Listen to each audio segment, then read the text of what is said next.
দর্শক আসসালামু আলাইকুম। আমরা এখন আছি রিয়াদে। আপনাদেরকে দেখাবো বিকালে রিয়াদ শহর কীরকম। দর্শক দেখতে পাচ্ছেন কি সুন্দর রাস্তা, একদম রাস্তা আর রাস্তা। এদিকে হলো আপনার 3 লেন আর ওই পাশে হলো 3 লেন। দর্শক আপনারা দেখতে পাচ্ছেন যে সব বাড়িগুলোর কালার একই রকম। আসলে এটার কারণ কি, রহস্য কি? রহস্য হলো এই কালার নাকি আমি যতটুকু শুনেছি যে রৌদ্রকে বিয়াকর্ষণ করে, সেই জন্য সব বিল্ডিংয়ের কালার এই একই রকম।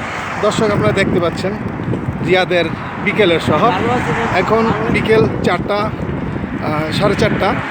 বাংলাদেশ সময় হলো 7:30, আর সৌদিতে এখন হলো 4:30। দেখতে পাচ্ছেন সব বিল্ডিং 3 তলা। আসলে বাংলাদেশের মতো বড় বড় বিলাসবহুল বিল্ডিং এখানে খুবই কম, চোখে দেখা যায় না। সব একই রকম। আপনারা যদি একবার ফলো করেন যে সব বিল্ডিংগুলি একই রকম। দর্শক দেখুন কিছু কিছু গাছ তার মাঝে আছে, যে গাছগুলি আসলে একদম ভিন্ন রকম।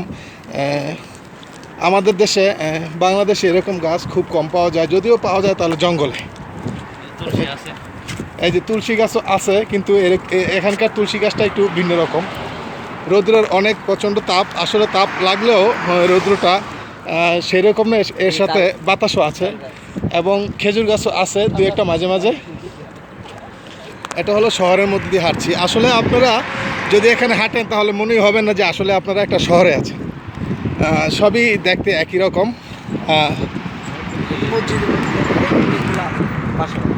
দেখেন আসলে এই বাড়িগুলোর সামনের পাশ দেখলে মনে হবে আপনার মসজিদ, কিন্তু আসলে না, এগুলি মসজিদ না, এগুলি সব বাড়ি। এখানের মানুষ খুব বিলাসবহুল। ওদের হয়তো বা 3 তলা বাড়ি বা 4 তলা, কিন্তু ওরা খুব শৌখিন মানুষ।